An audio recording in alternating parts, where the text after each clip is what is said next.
So hello guys, let us begin with lecture number 2 of chemical kinetics. तो पहले lecture में हमने पढ़ा अबाउट द रेट लॉ और उससे जुड़ी हुई हर बातों को हमने समझा कि हाउ इट वाज डेवलप्ड और उससे क्या हमें हेल्प मिलती है, ये सब चीज़ों को हमने देखा। और लेक्चर को मैंने पहले लेक्चर को फिनिश किया था with just introduction of zero order and first order reactions. तो आज के लेक्चर में हम ज़ीरो ऑर्डर और फर्स्ट ऑर्डर के मैथमेटिकल पोर्शन को थोड़ा डिटेल में देखेंगे। और मैं बताऊं, आज का लेक्चर काफ़ी आसान होगा, बहुत इजीली आपको चीज़ें समझ में आ जाएंगी। ये बेसिक पार्ट है ऑफ केमिकल काइनेटिक्स जो आज हम पढ़ने जा रहे हैं। तो चलो शुरू करते हैं।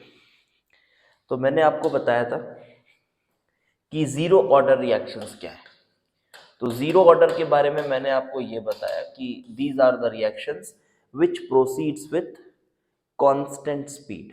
क्योंकि यहाँ पर जब आप देख रहे थे तो कुछ ऐसा था, suppose this is a reaction, A gives product, ठीक है, रिएक्शन तो कुछ भी हो रहा है, बट जो minus D A by D T की यहाँ पर वैल्यू है वो है के इंटू ए की power 0, which makes the rate of reaction, because stoichiometry 1 है तो आप minus D A by D T को रेट ऑफ रिएक्शन भी बोल सकते हो। तो जो रेट है वो एक्चुअली में कांस्टेंट है, के बराबर है। अब इसी से ना हम आज डिराइव करेंगे इंटीग्रेटेड रेट इक्वेशन। तो इसको थोड़ा इंटीग्रेट करा जाए अगर, तो विद इन टाइम लिमिट्स हम कंसंट्रेशन निकाल पाएंगे।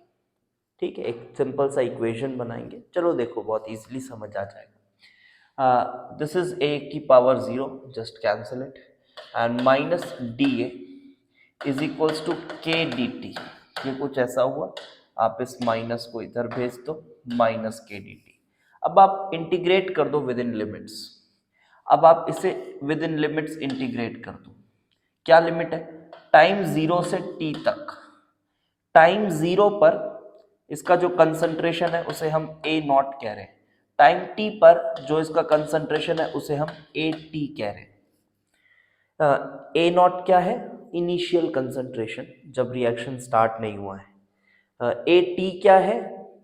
ए टी वो कंसंट्रेशन है जो फाइनली बचा हुआ है आफ्टर टाइम टी। ध्यान रखना, कुछ बच्चे जल्दी जल्दी में ऐसा भी सोच लेते हैं कि ए T is the amount used.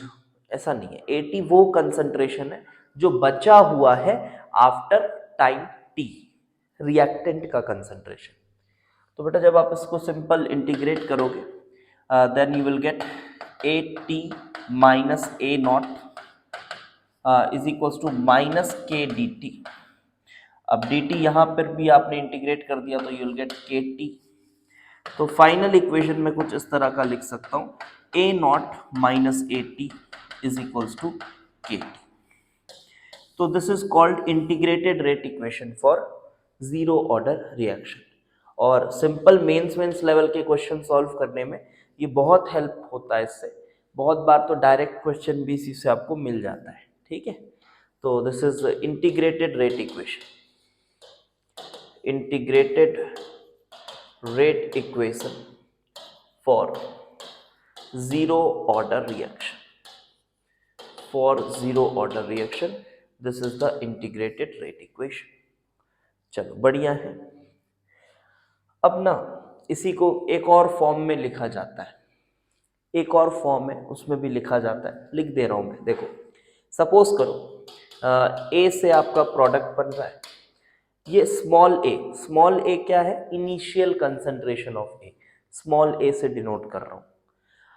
अब ये है t इज इक्वल टू 0 के बाद, t इज इक्वल टू 0 पर इनिशियल कंसंट्रेशन a है, और t टाइम के बाद जो कंसंट्रेशन यहाँ पे बच रही है वो a माइनस एक्स। तो यहाँ पर x क्या है बेटा? x is the amount used, x is the amount used. तो ये भी बनेगा तुम्हारा x। अब आप इसी चीज को इस पे डाल के देखो तो क्या मिल रहा होगा? a नॉट क्या है यहाँ पे? a minus A T is the amount left. तो कितना अमाउंट लेफ्ट है? a minus x is equals to K T. So from here you can get that x is equals to kt। तो ये भी एक छोटा सा इक्वेशन फॉर्म होता है जहां x क्या बता रहा है, amount of reactant used up. ठीक है, सिंपल सी बात है और कोई फील लेने वाली चीज़ नहीं है। मैथमेटिकल इक्वेशंस हैं, उसको देखना है, न्यूमेरिकल्स में काम आएगा और कुछ चीज़ें और डिराइव करने में काम आएगा। तो चलो अब यहाँ पर ना एक और मैं टर्म डिफाइन करता हूँ, that is called half life of the reaction. यहाँ पे एक टर्म डिफाइन करते हैं, half life of the reaction. Half life of reaction, तो हाफ लाइफ क्या है, बहुत आसान है। हाफ लाइफ बेटा कुछ नहीं, बस वो टाइम पीरियड है जिसमें जो भी रिएक्टेंट आपने लिया था इनिशियली, किसी भी पॉइंट से आप हाफ लाइफ डिफाइन कर सकते हो।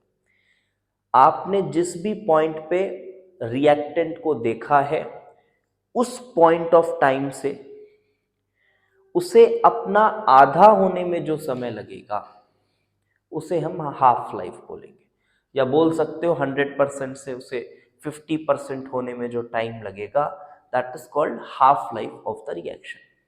जरूरी नहीं है हाफ लाइफ सिर्फ तभी डिफाइंड है जब आप इनिशियल कंसंट्रेशन ऑफ 100%, जब आप t इज इक्वल टू 0 से काम शुरू कर रहे हो तभी आपको हाफ लाइफ आप डिफाइन कर सकते हो, ऐसा नहीं है। हाफ लाइफ आप किसी भी पॉइंट ऑफ टाइम से निकाल सकते हो सकता है रिएक्शन मिडवे में हो, वहां से भी हाफ लाइफ आप डिफाइन कर सकते हो।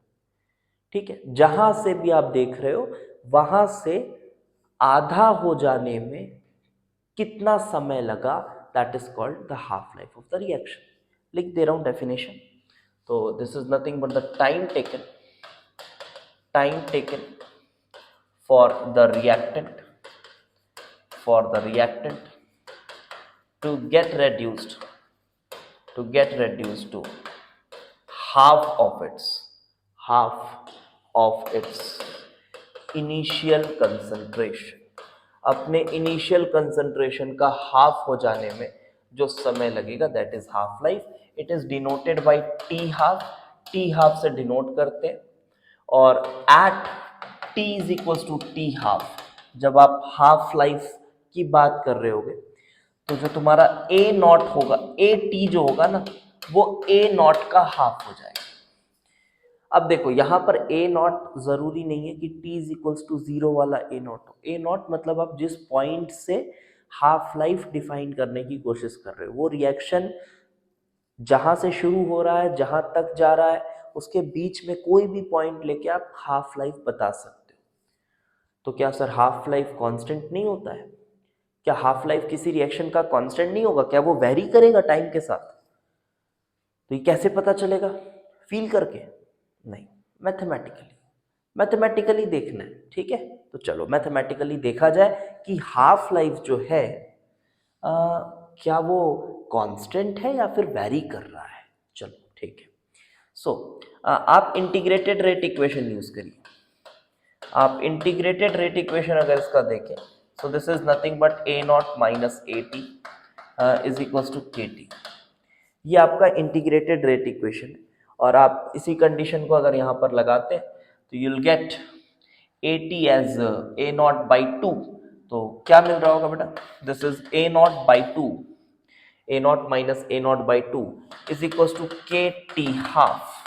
that means t half is equals to a naught by 2k, a naught by 2k।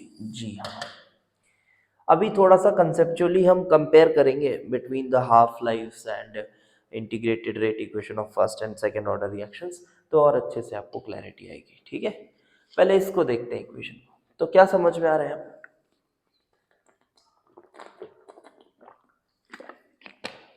यहाँ पे देखो कि जो हाफ लाइफ है, हाफ लाइफ जो यहां पर दिख रहा है, एक पॉइंट ये मैं बोल सकता हूं, इज डिपेंडेंट अपॉन, किसके ऊपर डिपेंडेंट है? इनिशियल कंसंट्रेशन पे डिपेंड कर रहा है। मतलब तो ये है कि एक रिएक्शन है, 100% से आपने स्टार्ट किया था रिएक्शन को, तो उसकी हाफ लाइफ जो थी कुछ थी, एक हाफ लाइफ की उसकी कुछ वैल्यू थी। जैसे रिएक्शन थोड़ा आगे गया होगा, जैसे रिएक्शन थोड़ा आगे गया होगा, मान लो 90% बचा होगा इनिशियल रिएक्टेंट, तो अभी भी उसकी कुछ हाफ लाइफ की वैल्यू होगी। हाँ, लेकिन जो शुरू में हाफ लाइफ की वैल्यू थी, अब वो वैल्यू नहीं होगी, अब कुछ दूसरी वैल्यू होगी उसकी हाफ लाइफ की। क्यों? क्योंकि मैथमेटिकली दिख रहा है कि हाफ लाइफ इनिशियल कंसंट्रेशन पे डिपेंड करता है। अब यहाँ ना बच्चों को पता नहीं क्यों ऐसा मन में सेट रहता है कि अरे जीरो ऑर्डर रिएक्शन तो कांस्टेंट स्पीड के साथ चलते हैं, कांस्टेंट स्पीड के साथ चलते हैं तो उनका तो हाफ लाइफ भी फिक्स होना चाहिए। ऐसा थोड़ी ना है, ऐसा थोड़ी ना है कि कांस्टेंट स्पीड के साथ चलते हैं तो उनका हाफ लाइफ फिक्स होना चाहिए। ऐसा नहीं है, बिल्कुल नहीं। एक्चुअली अगर आप सही डायरेक्शन में सोच रहे हो तो वो कांस्टेंट स्पीड से चलते हैं, इसीलिए उनका हाफ लाइफ फिक्स नहीं होना चाहिए। समझ में आएगा भी आपको। देखो सपोज मैं बोलता हूँ कि एक जीरो ऑर्डर रिएक्शन है, ध्यान से समझो, एक जीरो ऑर्डर रिएक्शन है और उसका हाफ लाइफ है 2 इयर्स, ठीक है, 2 इयर्स उसका हाफ लाइफ है। तो 2 इयर्स उसका हाफ लाइफ है, तो 4 इयर्स में उसका कितना अमाउंट बचेगा? तो समझो, तो ए जो है तुम्हारा शुरू में 100% था, जहां से भी आपने लिया। अब 2 साल में, यानी कि एक हाफ लाइफ हुई 2 साल में, एक हाफ लाइफ। तो ये हो गया कितना? ये जो ए बचा है, अब कितना बचा है? 50%। अब यहां पे गलती क्या करते हैं बच्चे कि 2 साल हाफ लाइफ है, तो यहां से भी क्या करते हैं वो 2 साल, तो सर हाफ लाइफ हुआ ना, हाफ लाइफ हुआ 2 साल, तो सर ये 50% का भी तो हाफ होना चाहिए, मतलब 25% होना चाहिए। लेकिन ये गलत कॉन्सेप्ट है ना। क्यों गलत है?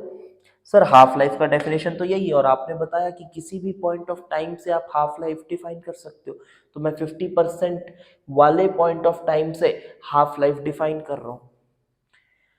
ऐसा आप बोल सकते हो, लेकिन बेटा वही बात है, अब इसका हाफ लाइफ 2 इयर्स है ही नहीं। अब 2 इयर्स बस उसके लिए एक टाइम इंटरवल है, हाफ लाइफ नहीं है उसका। तो हाफ लाइफ क्या है सर? वो निकाल लेंगे इनिशियल कंसंट्रेशन और के वे की वैल्यू से आप निकाल पाओगे। अभी जिस चीज पे फोकस करने बोल रहा हूँ उसको देखो। तो हाँ ठीक है, 2 साल में वो 50% हो जाएगा जब वो शुरुआत में 100% रहा होगा। लेकिन जब वो 50% हो गया तो यहां से वो हाफ कब होगा? वो 2 साल में नहीं होने वाला, क्योंकि अब उसकी हाफ लाइफ 2 साल नहीं है, क्योंकि हाफ लाइफ जो जीरो ऑर्डर रिएक्शन की है वो इनिशियल कंसंट्रेशन पे डिपेंड करती है, और इनिशियल कंसंट्रेशन चेंज हो गया, इसलिए हाफ लाइफ की वैल्यू भी चेंज हो जाएगी। एंड ऑब्वियसली हाफ लाइफ की वैल्यू अब थोड़ी कम हो जाएगी, कम हो जाएगी हाफ लाइफ की वैल्यू। और अगर आप नॉर्मल सोचो ना, बिल्कुल एकदम सीधे प्लेन कॉमन सेंस से, तो यार ये तो कांस्टेंट स्पीड के साथ चलता था, तो अगर शुरू के 2 घंटे में ये 50% खत्म हुआ है, तो अगले 2 साल में, तो अगले 2 साल में भी वो 50% ही खत्म होगा ना, बिकॉज वो तो कांस्टेंट स्पीड के साथ चल रहा है। तो कॉमन सेंस से भी समझ में आ रही है बात। तो यहां पर क्या होगा कि ये जो नेक्स्ट 2 इयर्स की जब बात करी जाएगी, तो यहां पर इसको हाफ में नहीं कन्वर्ट करना। जब यहाँ नेक्स्ट 2 इयर्स की बात की जाएगी, अब देखो यहाँ पर मैं हाफ लाइफ नहीं लिख रहा हूँ, मैं सिर्फ 2 इयर्स लिख रहा हूँ, तब ये 0% बचेगा, मतलब reaction is completed, reaction is completed. ये बात हमको बहुत अच्छे से यहाँ से भी समझ में आ रही है। जब आप देख रहे हो इस इक्वेशन को, इंटीग्रेटेड रेट इक्वेशन को, इज इक्वल टू, बहुत आसान क्लास है आज की। अगर आप बहुत थोड़ा सा भी फोकस के साथ देखोगे आपको बिल्कुल समझ में आएगा। बहुत आसान क्लास है आज की। A naught minus A T is equal to this. तो कंप्लीट होने के लिए आप देखो, ए टी कंप्लीट होने के लिए ये कितना होना चाहिए? 0 होना चाहिए। अब ये 0 हो रहा है तो आप टाइम कितना हो रहा है देखो, अगर ये 0 हो रहा है तो टाइम कितना हो रहा है? Time is A naught by K. और हाफ लाइफ के लिए क्या टाइम था? हाफ लाइफ के लिए इसको क्या बोल रहा हूं मैं? टाइम कंप्लीशन, ठीक है। और हाफ लाइफ के लिए क्या टाइम डिराइव किया था हमने? A naught by 2k। Half life के लिए ये डिराइव किया था। Clearly you can observe that T completion is double of half life, is double of half life. ये बिल्कुल सीधे से समझ में आ रहा है, हमने कॉमन सेंस से भी देख लिया, मैथमेटिकली भी देख लिया, हर तरीके से देख लिया। अब ये बात आपको समझ में आ गई होगी। चलो तो अब मैं बात करता हूँ थोड़ा फर्स्ट ऑर्डर रिएक्शन की। फर्स्ट ऑर्डर रिएक्शन, तो फर्स्ट ऑर्डर रिएक्शन, चलो इंटीग्रेटेड रेट इक्वेशन बनाते हैं पहले। तो क्या होगा, minus D A by D T is equal to K A का पावर 1। ये इंटीग्रेटेड रेट इक्वेशन अब मैं बनाने जा रहा हूँ। तो इसको मैंने इधर किया, तो मैंने लिखा D A by A is equals to minus K D T. Now integrating within the limits of A naught to A T and 0 to T. So क्या मिलने वाला है यहाँ पर, अगेन आप 1 बाई ए या डी ए बाई ए का integration करोगे, लॉग बेस ई ए मिलने वाला है आपको। तो उसको मैं चलो एल एन लिख दे रहा हूँ। तो L N natural log of A T minus natural log of A naught is equals to minus K T, ये मिला। अब इस माइनस को प्लस किया, इसको इधर घुमाया, L N A naught by A T, L N A naught by A T is equals to K T. Log base 10 में चेंज किया, तो you have got k is equals to 2.303 by t, 2.303 by t into log of A naught by A T, into log of A naught by A T. तो ये आपको यहाँ पर मिल रहा होगा। So this is the integrated rate equation, integrated rate equation for first order reaction, for first order reaction, ये integrated rate equation. ठीक है, I hope this is clear to you now. अब यहाँ पर बात को समझते हैं। कल मैंने आपको नॉर्मली कॉमन सेंस से सोचने के लिए कहा था पिछली क्लास में कि फर्स्ट ऑर्डर रिएक्शन को सोचो आप, क्या हो रहा है कि रेट जो है यहाँ इनिशियल कंसंट्रेशन पर डिपेंड कर रहा है, रेट इनिशियल कंसंट्रेशन पर डिपेंड कर रहा है। इसका मतलब ये है कि जैसे जैसे इनिशियल कंसंट्रेशन कम होगा वैसे वैसे रिएक्शन की रेट भी कम होगी। जैसे जैसे इनिशियल कंसंट्रेशन कम होगा रिएक्शन की रेट भी कम होगी। जी हाँ, रेट भी कम होगी। तो बहुत ही ऑब्वियस सी बात है कि आपको ऐसा सीन दे दिया जाए कि यार आपको ए पॉइंट से बी पॉइंट तक जाना है और हर मार्जिनल स्टेप के बाद आपको अपनी स्पीड कम करनी है, तो मैथमेटिकली आप कभी पहुंच ही नहीं पाओगे बी तक, इनफाइनाइट टाइम लगेगा बी में पहुंचने के लिए। सेम वही बात यहाँ हो रही है, आपको अगर रिएक्शन को कंप्लीट करना है, अगर ए को ख़त्म करना है रिएक्टेंट को, तो आपको इनफाइनाइट टाइम लगेगा। और यही सेम बात ये मैथमेटिकल इक्वेशन भी बता रहा है।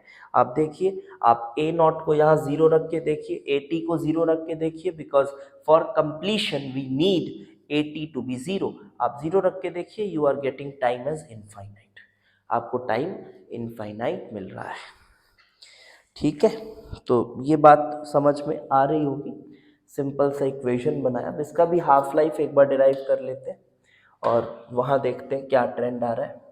तो हाफ लाइफ देखा जाए इसका, तो हाफ लाइफ के लिए कंडीशन तो वही है कि जो ए नॉट है वो तुम्हारा नॉट ए नॉट, जो तुम्हारा ए टी है वो हो जाता है A naught by 2 at T is equals to T half, T is equals to T half पर ए टी हो जाता है ए नॉट बाई 2।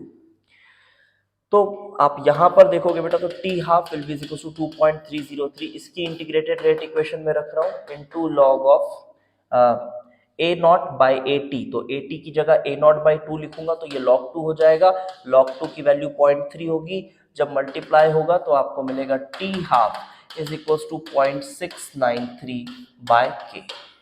तो T half is equal to 0.693 by K.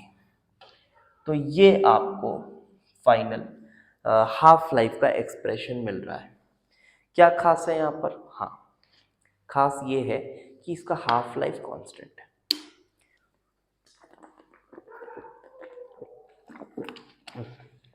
तो खास यहाँ ये है कि इसका हाफ लाइफ कांस्टेंट है। half life of T half of first order reaction is independent of initial concentration. मतलब इनिशियल कंसंट्रेशन 100% हो या 50% हो या 30% हो या 20% हो, कुछ भी हो, हाफ लाइफ उतना ही रहेगा। मतलब अब इसको हम सोचें अगर ना उस एग्जाम्पल से, किस एग्जाम्पल से जो हम पीछे सोचने को सोच रहे थे हम जीरो ऑर्डर में, कि अगर मान लो किसी डिकम्पोजिशन का हाफ लाइफ 2 साल है, तो अगर वो फर्स्ट ऑर्डर रिएक्शन है, जीरो ऑर्डर में तो हमने देखा कि क्या हुआ, अगर वो फर्स्ट ऑर्डर है तो क्या होगा, 100% था, तो 2 साल में वो 50% हो जाएगा। फिर 2 साल में, क्योंकि अभी भी कुछ भी हो जाए, इनिशियल कंसंट्रेशन कुछ भी हो जाए, उसकी हाफ लाइफ अभी भी 2 साल ही है, क्योंकि हाफ लाइफ तो कांस्टेंट है।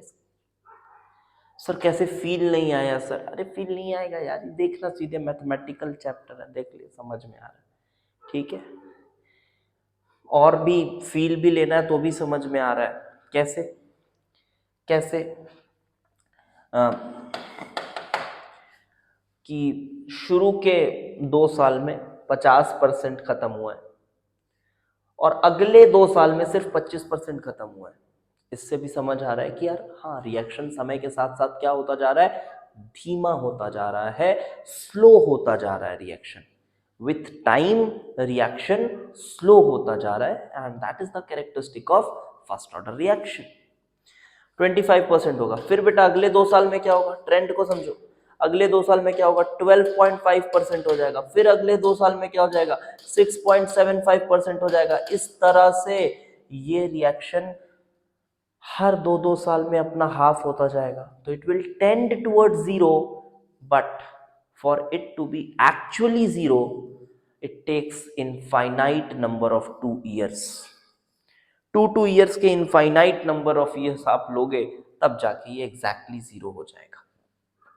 तो ये हुआ आपका एक नॉर्मल फर्स्ट ऑर्डर और जीरो ऑर्डर रिएक्शन के इंटीग्रेटेड रेट इक्वेशन और उसके हाफ लाइफ पर चर्चा हुई।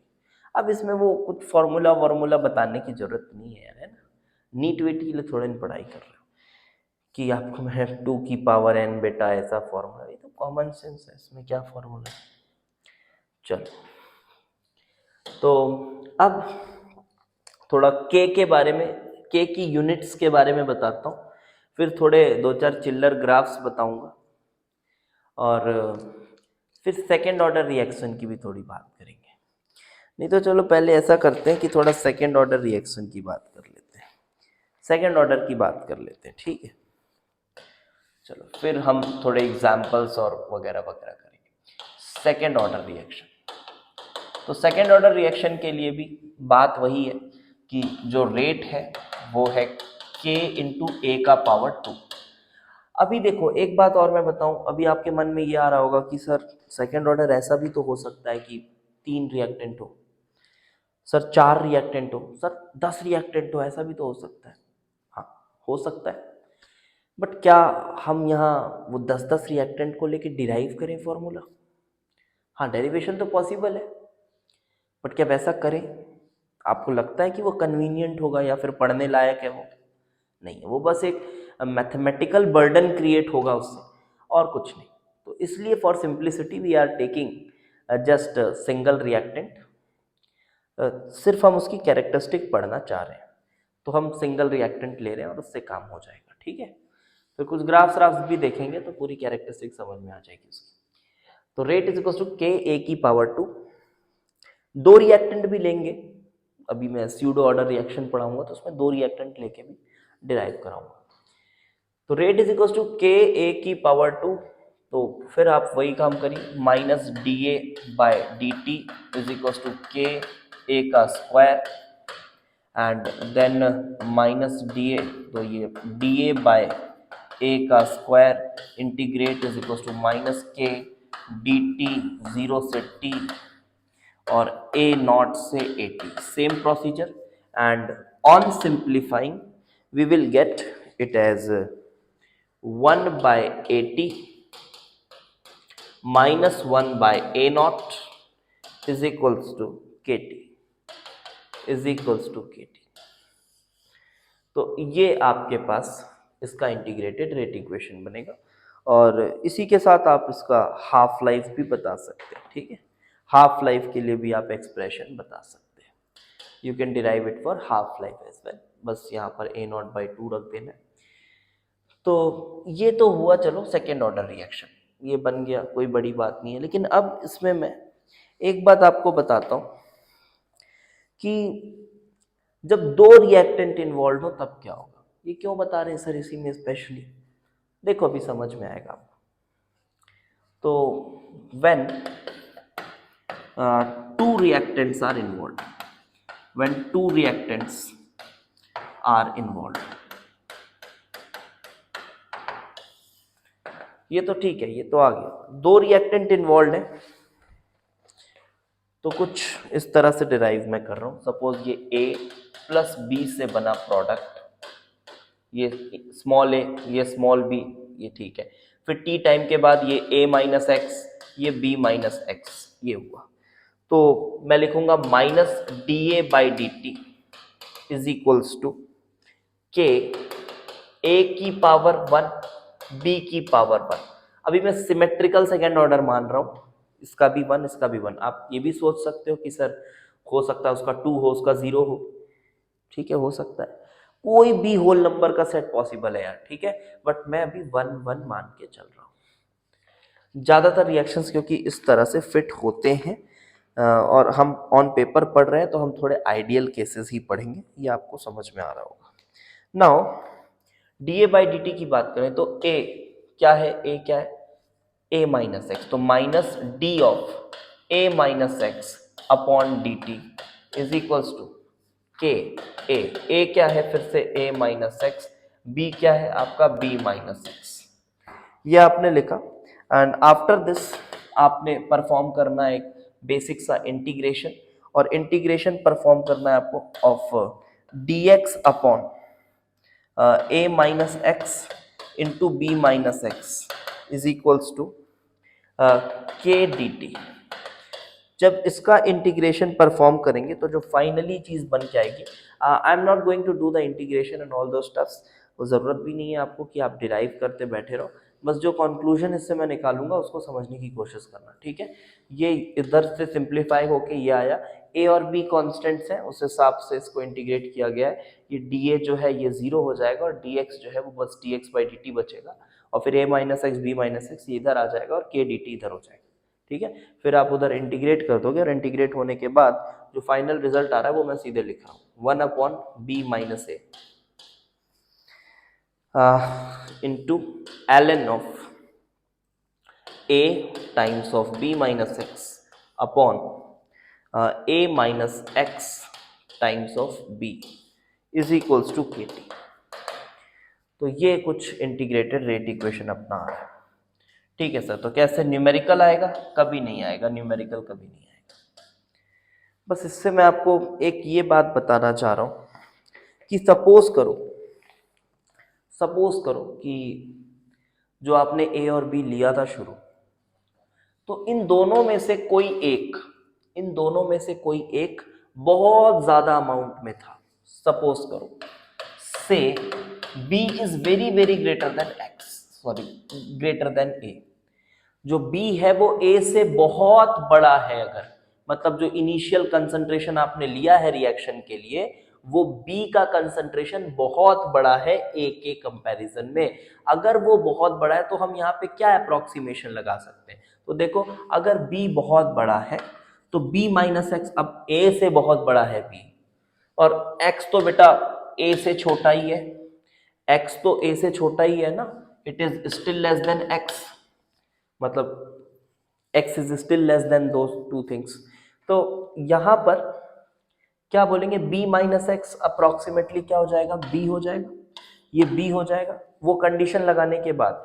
और a माइनस एक्स है और यहां पर भी b है, तो a माइनस एक्स को इग्नोर नहीं कर रहे हैं हम, a माइनस एक्स को इग्नोर नहीं कर रहे हैं, और आप ये देखेंगे b और b इग्नोर हो जाएगा।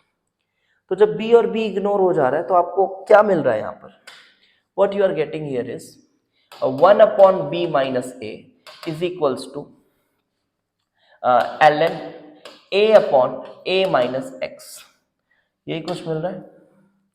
हाँ सॉरी, इज इक्वल्स टू गलती से डाल दिया, ln a upon a minus x is equals to kt। तो this is equals to kt, आपको कुछ ये मिल रहा है। क्या आपको ये बात समझ में आ रही है? अब ये b माइनस ए को आप उधर भी भेज सकते हैं, तो you might get it like this कि k is equals to 1 upon या फिर 1 upon B minus A into T into ln a upon a minus x. क्या आपको ये समझ में आ रहा है कि नाउ दिस इज, क्योंकि b माइनस ए तो कांस्टेंट ही है, b माइनस ए तो इनिशियल कंसंट्रेशन ही है, वो कांस्टेंट ही है। तो अब ये बहुत क्लियरली समझ में आ रहा है बेटा कि this is now kind of first order reaction. ये फर्स्ट ऑर्डर रिएक्शन की तरह हो गया, ये एक फर्स्ट ऑर्डर रिएक्शन की तरह हो गया है। मैथमेटिकली देखें तो समझ में आ रहा है, क्योंकि फर्स्ट ऑर्डर रिएक्शन भी क्या था, k is equal to 2.303 by T.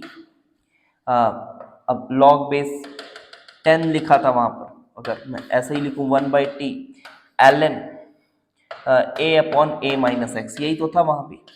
a not upon A T को लिखा था हमने, तो a upon a minus x यही तो था, सेम था। हाँ ये तो खैर उसकी कांस्टेंट कंसंट्रेशन है, उस वजह से आ रहा है, तो उससे फर्क नहीं पड़ेगा। तो k is equal to this, वो तो यही आ रहा है। तो इसका मतलब, इसका क्या मतलब है, क्या समझ आया इससे, क्या कंक्लूजन सर कहना क्या चाहते हो इससे आप? इससे मैं कहना ये चाहता हूं कि अगर आपके पास कोई सेकेंड ऑर्डर रिएक्शन है, मैं कहना क्या चाहता हूं, कंक्लूजन क्या निकालना चाहता हूं, तो कंक्लूजन मेरा ये है, मैं यही लिख रहा हूं, कंक्लूजन मेरा ये है कि if second order reaction is such that B is very greater than A, मतलब कोई एक रिएक्टेंट दूसरे के कंपैरिजन में अगर बहुत ज्यादा है, then that reaction can be approximated as, yes, focus on this word, can be approximated as a first order reaction। उसको हम फर्स्ट ऑर्डर रिएक्शन की तरह ट्रीट कर सकते हैं, क्योंकि जो एक रिएक्टेंट है वो दूसरे के रिस्पेक्ट में बहुत ज्यादा मात्रा में प्रेजेंट है, तो we can approximate it as a first order reaction.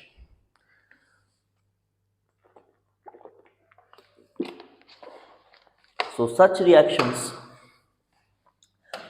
reactions are known as pseudo first order reaction,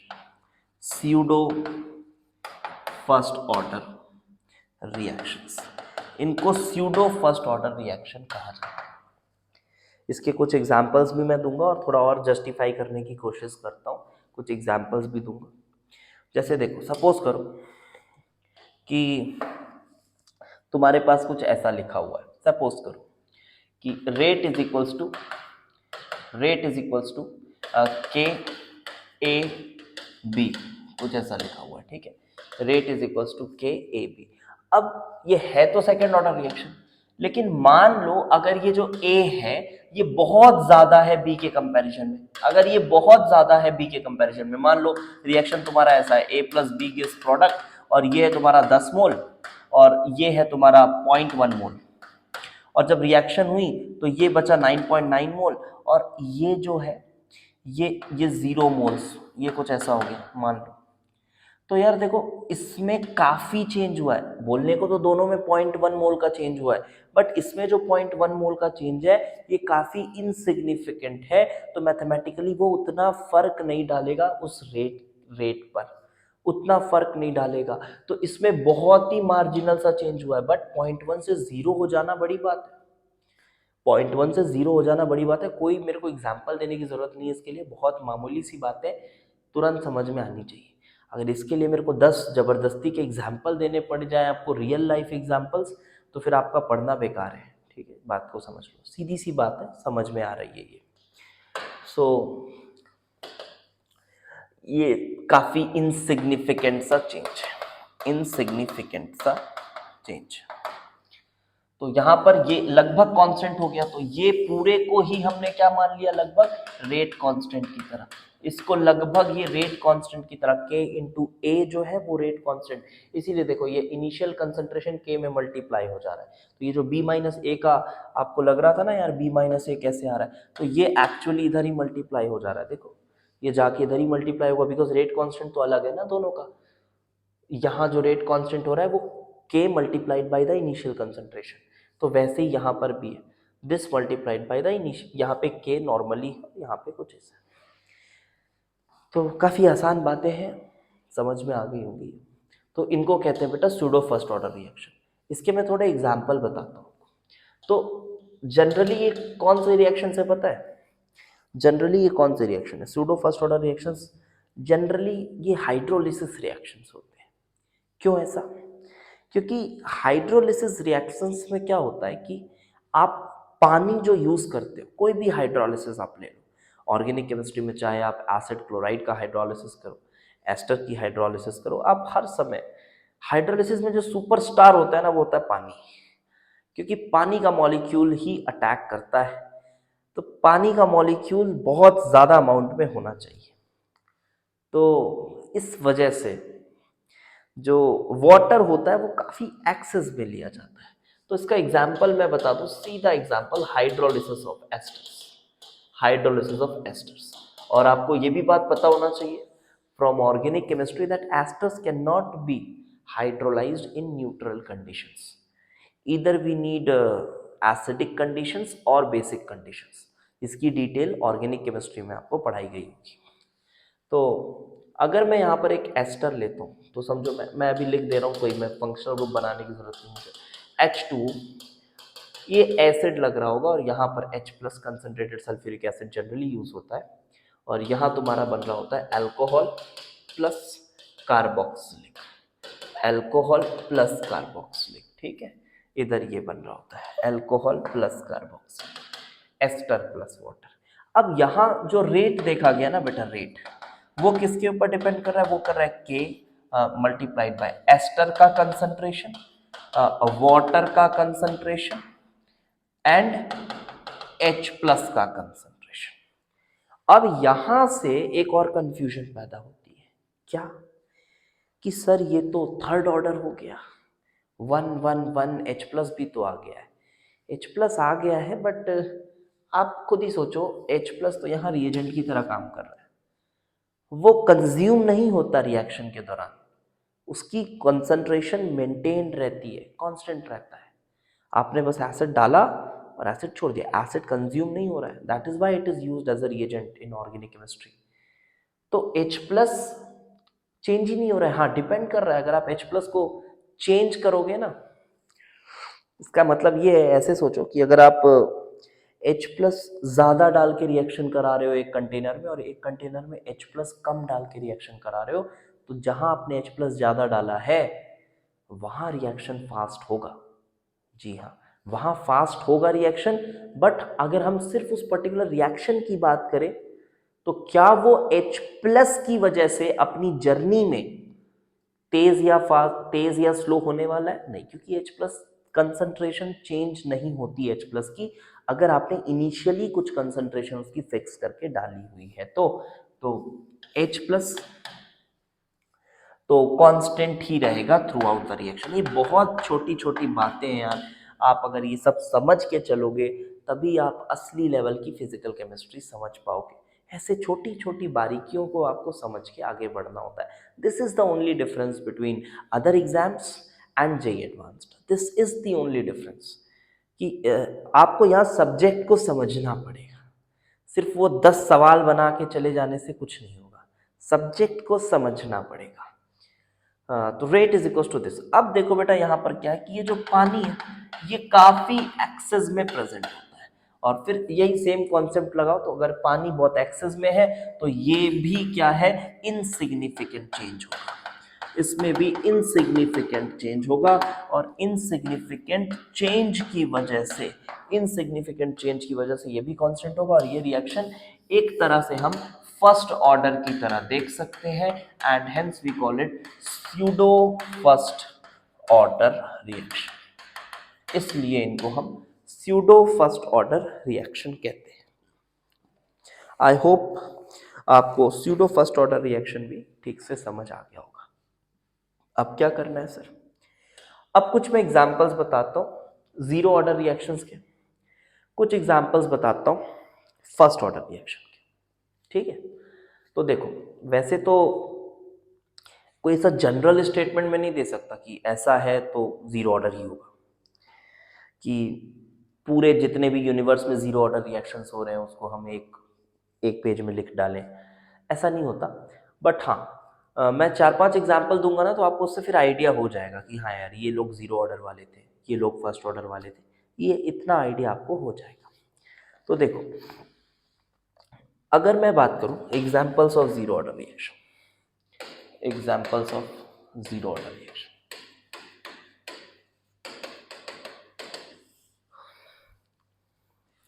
तो सबसे पहले मैं इसमें बताना चाहता हूं ये कुछ इस तरह के रिएक्शन है ना, ऐसे याद रखो इसको, मैं बता रहा हूं कुछ ऐसे रिएक्शंस जहां रिएक्शन का जो हीरो होता है वो रिएक्टेंट नहीं होता है, वो कुछ और होता है।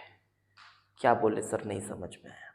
आएगा समझ में। देखो अगर मैं कहूं कोई एक इंजाइम कैटलाइज्ड रिएक्शन है, एक इंजाइम कैटलाइज्ड रिएक्शन है, तो वहां जो रिएक्शन का हीरो है ना वो रिएक्टेंट नहीं है। कौन है? इंजाइम है। हाँ इंजाइम है। तो कुछ ऐसी बात हो जाती है कि जो रेट है वो जैसे H+ पे डिपेंड कर रहा था ना, और H+ through out the reaction क्या रहना है? कांस्टेंट रहना है। वैसे इंजाइम भी थ्रू आउट द रिएक्शन क्या रहना है? कांस्टेंट ही रहना है ना, कांस्टेंट ही रहना है। कैटलिस्ट है एक तरह का वो, तो वो तो खत्म होगा नहीं रिएक्शन के दौरान। बस वही बात है, वही बात है। तो जैसे इंजाइम कैटलिस्ट रिएक्शन हो गया, फिर कोई फोटोकेमिकल रिएक्शन हो गया जहां लाइट है रिएक्शन का हीरो। रिएक्शन का हीरो कौन है? लाइट है, रिएक्टेंट नहीं है। लाइट हीरो है रिएक्शन का, तो क्या होगा? लाइट की इंटेंसिटी पे डिपेंड करेगा रेट। और जब आप रिएक्शन करा रहे हो तो आपने एक इंटेंसिटी फिक्स कर दी, उसी इंटेंसिटी पे रिएक्शन हो रहा है। हाँ आप इंटेंसिटी बढ़ाओगे घटाओगे तो हो सकता है रेट चेंज हो जाए, लेकिन रिएक्टेंट की वजह से कोई फर्क नहीं पड़ रहा।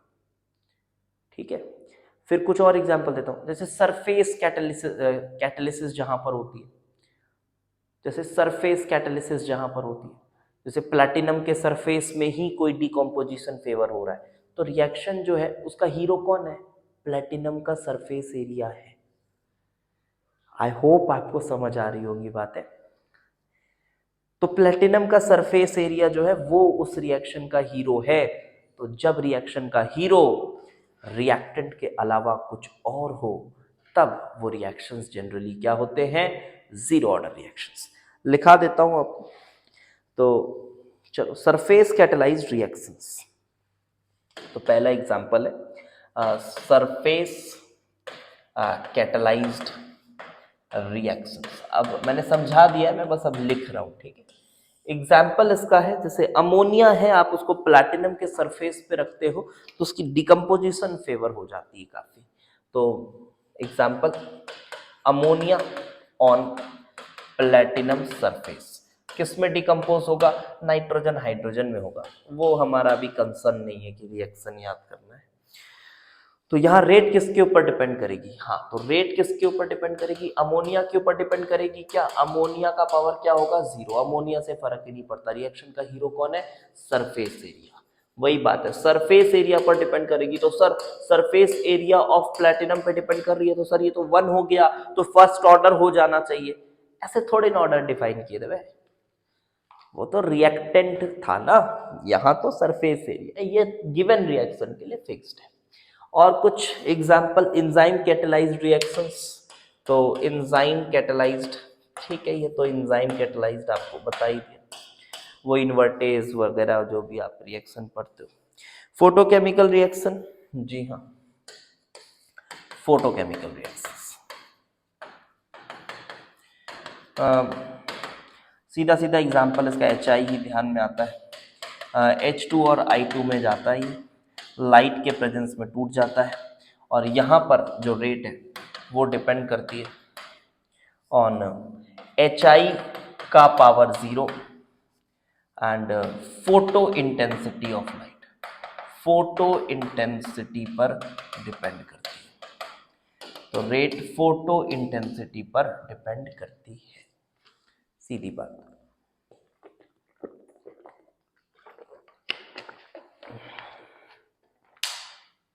ठीक है, तो आई होप आपको ये बात अच्छे से जीरो ऑर्डर रिएक्शंस के एग्जांपल समझ में आ गए होंगे।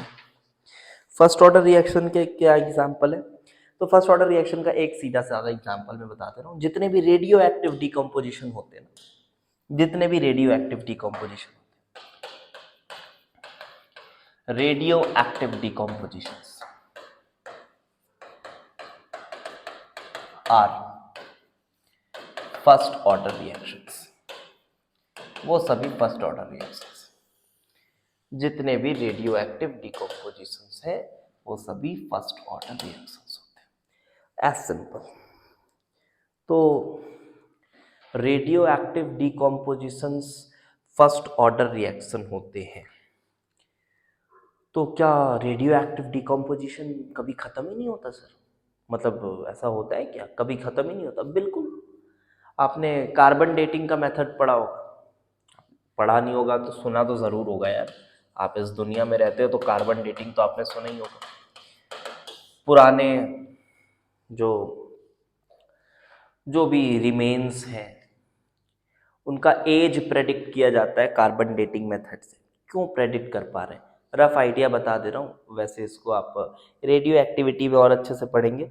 रेडियो एक्टिविटी बोलने को केमिस्ट्री में भी है, बट एक्चुअली आप फिजिक्स में पूरा पढ़ लेते हैं तो केमिस्ट्री में बहुत दिल से पढ़ाता नहीं हूँ, और बहुत दिल से पढ़ाने लायक टॉपिक भी नहीं है, मज़ा भी नहीं आता पढ़ाने उसमें। ठीक है, सब चीज़ें थ्योरेटिकल हैं और एकदम डायरेक्ट हैं, कुछ बहुत कॉन्सेप्ट नहीं है उसमें। तो और फिजिक्स में आप पढ़ के भी आए रहते हो तो बोर लगता है पढ़ाने। तो कार्बन डेटिंग में क्या होता है बेटा, जैसे देखो, मान लो तुम्हारे पास ये तुमको कोई रिमेन मिला, ठीक है, अपन को प्रेडिक्ट करनी है इसकी एज। हमें ये फैक्ट पता है कि radio active decomposition first order kinetics follow करता है, ये हमने लैब में पता कर लिया है। ठीक है, ये हमने पता कर लिया है। अब देखो, आज जैसे ऐसे मान लो आपकी अपन ह्यूमन बॉडी है और हमारे पास C14 आइसोटोप है, हमारी बॉडी में C14 आइसोटोप प्रेजेंट है, और रफली हम ऐसा मान सकते हैं कि हम सभी सेम सराउंडिंग में रह रहे हैं, सेम सराउंडिंग में रह रहे हैं, अर्थ में ही रह रहे हैं। तो हमारे बॉडी में C14 की जो अमाउंट है वो लगभग सब में सेम होगी। कहाँ से आ रही है? बायोलॉजिकल चीज़ें हैं, खाने वाने के थ्रू आ रही हैं, इधर उधर से, जहाँ से भी C14 हमारी बॉडी में है, इतनी बात ध्यान रखो। अब C14 है तो सब डिकम्पोज नहीं हो रहा है क्या? क्योंकि रेडियो एक्टिव डिकम्पोजिशन होता है ना उसके न्यूक्लियाई का, हो रहा है, बट फिर भी हम उसको ले भी ले रहे हैं इधर उधर से। तो एक तरह से C14 फिक्स्ड है हमारी बॉडी में, एक इक्विलिब्रियम जैसा मेंटेन्ड है, डिकम्पोज भी हो रहा है, आ भी जा रहा है, डिकम्पोज भी हो रहा है, आ भी जा रहा है, कुछ ऐसा। डिसइंटीग्रेट बोलना चाहिए मुझे, उतनी अंग्रेजी आप समझ लो। हाँ, तो वो आ भी जा रहा है, तो C14 मेंटेन्ड है, कुल मिला के C14 मेंटेन्ड है। तो फिर क्या होगा?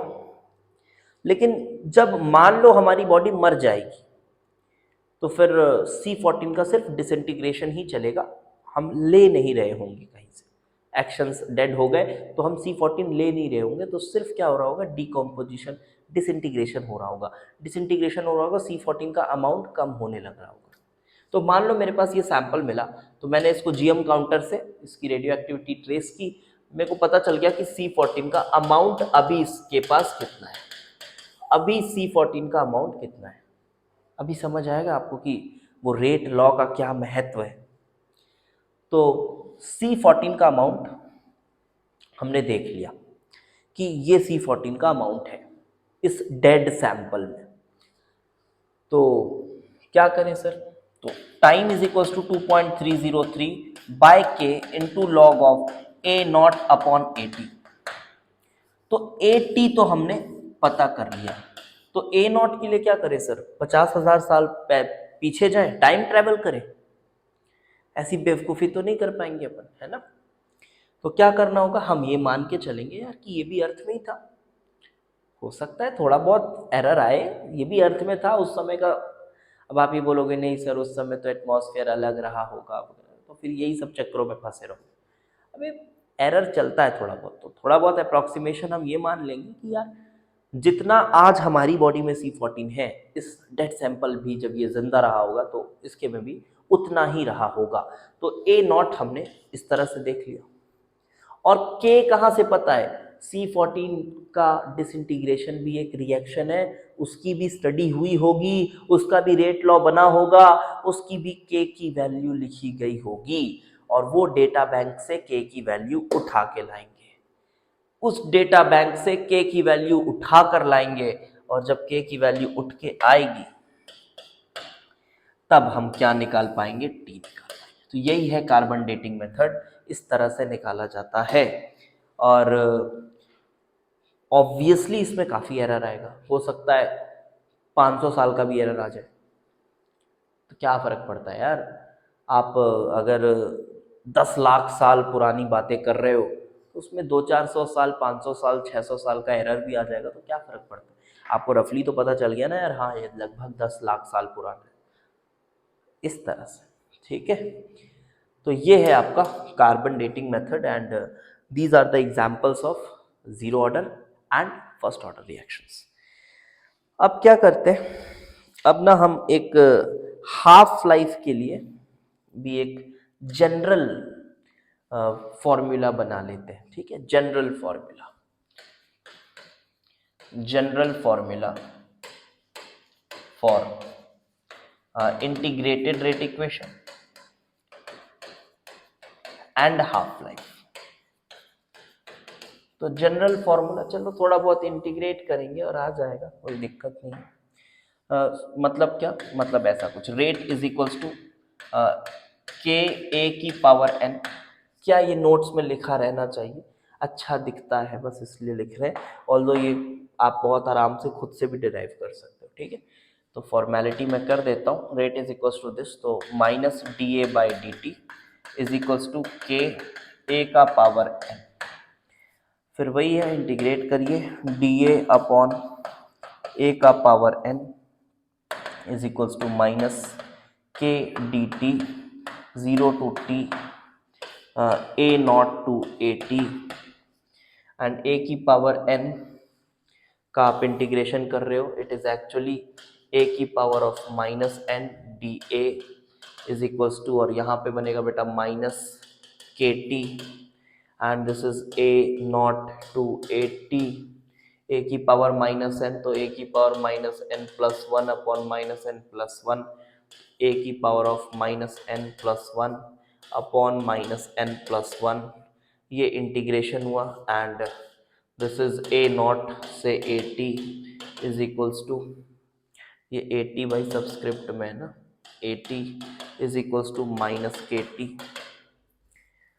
तो जब हम इसे पुट करेंगे तो ये समझ में आ रहा है कि दिस इज ए की पावर ऑफ, इसको बाहर कर देते हैं, 1 अपॉन 1 माइनस एन, ये बाहर कर देते हैं, एंड दिस इज ए की पावर ऑफ 1 माइनस एन, ए की पावर ऑफ 1 माइनस एन, तो इसे n माइनस वन लिखना है, अगर n माइनस वन लिखना है तो 1 बाई ए करना होगा, ठीक है।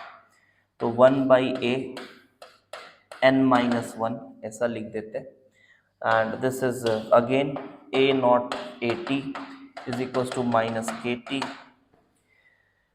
And this will be 1 upon 1 minus N, upper limit मैंने डाला ए टी, तो 1 अपॉन, मैं इसलिए थोड़ा प्रिसाइजली कर रहा हूँ ताकि कुछ साइन वाइन का एरर ना हो जाए, तो ए टी अपॉन ये, फिर A naught minus one upon A naught की power N minus one is equal to minus K T. तो ये माइनस के टी को अपन प्लस के टी बना देते हैं, और यहाँ पर भी n माइनस वन लिख देते हैं। तो I think this should be the general equation for integrated rate equation. और इसी का अगर हाफ लाइफ का बनाना है तो उसको भी आप पुट कर लीजिएगा। तो सिमिलरली यहाँ पर भी at t is equals to T half you will get at is equals to a naught by 2, and on putting the things you will get that half life is inversely proportional to, the final thing that you'll get is half life is inversely proportional to a naught की power of n minus 1. this is what you'll get ना, including the constants वगैरह आप देख लेना। तो ये कुछ आपको मिल रहा होगा। तो ये हुआ हाफ लाइफ के लिए, और ये हुआ आप यहाँ पे देख सकते हो, आप जीरो ऑर्डर रिएक्शन के लिए देख रहे होगे अगर, तो जीरो ऑर्डर रिएक्शन के लिए half life is directly proportional to A naught आ जाएगा। फर्स्ट ऑर्डर रिएक्शन के लिए देख रहे होगे तो half life is independent of initial concentration आ जाएगा। आप अगर सेकेंड ऑर्डर रिएक्शन के लिए देख रहे होगे तो आप पाओगे कि ए नॉट 2 माइनस 1, यहाँ पे सेकेंड ऑर्डर रिएक्शन के लिए half life is inversely proportional to A naught, is inversely proportional to A naught. समझ में आ रहा है ये बात? हाँ, आना भी चाहिए। क्यों, क्या मतलब हुआ इसका? सेकेंड ऑर्डर रिएक्शन में भी तो रिएक्शन स्लो होता जा रहा है ना, सेकेंड ऑर्डर रिएक्शन भी एक्चुअली में स्लो होता जा रहा है, स्लो होता जा रहा है, तो उसकी हाफ लाइफ बढ़ने लग जाएगी। सोचो, हाफ लाइफ उसकी बढ़ने लग जाएगी, मतलब शुरू का हाफ होने में अगर उसको 2 साल लगा है तो फिर हाफ होने में उसे 2 साल से ज़्यादा टाइम लगेगा। हाँ, अगर वो फर्स्ट ऑर्डर होता तो थोड़ा कम स्लो हो रहा है, थोड़ा कम स्लो हो रहा है, तो फिर हाफ होने में 2 साल ही लग रहा था, फिर हाफ होने में 2 साल ही लग रहा था, बट यहाँ पर उसे फिलहाल अब और इन्वर्सली प्रोपोर्शनल है, मतलब कंसंट्रेशन कम होगा, हाफ लाइफ बढ़ने लगेगी, और बड़ी वैल्यू आएगी हाफ लाइफ की, मतलब और स्लो होता जा रहा है रिएक्शन, वो पावर से भी समझ में आ रहा है। इस तरह से आप यहाँ पे कंक्लूजन समझ सकते हैं बहुत आसानी से। ठीक है, तो कुछ ग्राफ्स बचे हुए हैं, उसको देखने से पहले मैं रेट कांस्टेंट की यूनिट्स पर भी एक चर्चा कर लेता हूँ। एकदम बेसिक बेसिक फंडे चल रहे हैं भाई। तो units of rate constant, units of rate constant. तो देखो, जो रेट कांस्टेंट है ना, इसके बारे में हम चर्चा तो अभी करेंगे अगली क्लास में बहुत ज़्यादा, जब हम एक्सपेरिमेंटल मेथड्स भी देखेंगे कैसे निकाला जाता है। बट इसकी यूनिट के बारे में अगर बात करी जाए तो इसका यूनिट कांस्टेंट नहीं होता, ये ऑर्डर पे डिपेंड करता है। कैसे निकाल सकते हैं? आप देख रहे हैं rate is equals to K into concentration to the power N, ऐसा आ रहा है। और रेट क्या है? रेट है concentration upon time.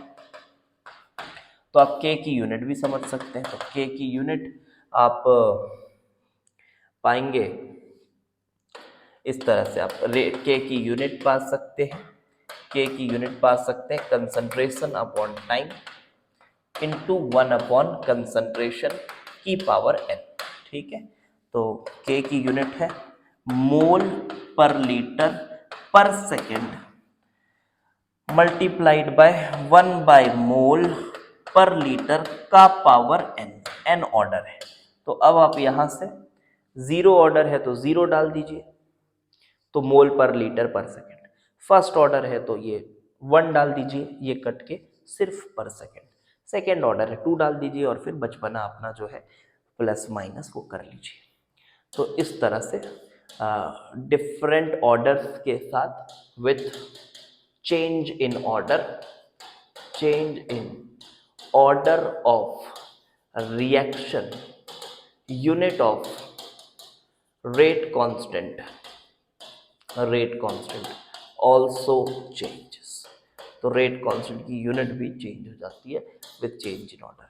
I hope ये बातें अच्छे से समझ आई होंगी, और अगली क्लास में हम कुछ एक्सपेरिमेंटल टेक्निक्स पढ़ेंगे जहां हम के को फाइंड करेंगे, ऑर्डर को फाइंड करेंगे, एक्सपेरिमेंटल मेथड्स पढ़ेंगे। अच्छा लगेगा, आपको मज़ा आएगा। चैप्टर ही काफ़ी एक्सपेरिमेंटल सा है, थोड़ा रियल लगता है, इसलिए मज़ा आता है पढ़ने में। ठीक है, थैंक्स फॉर वॉचिंग।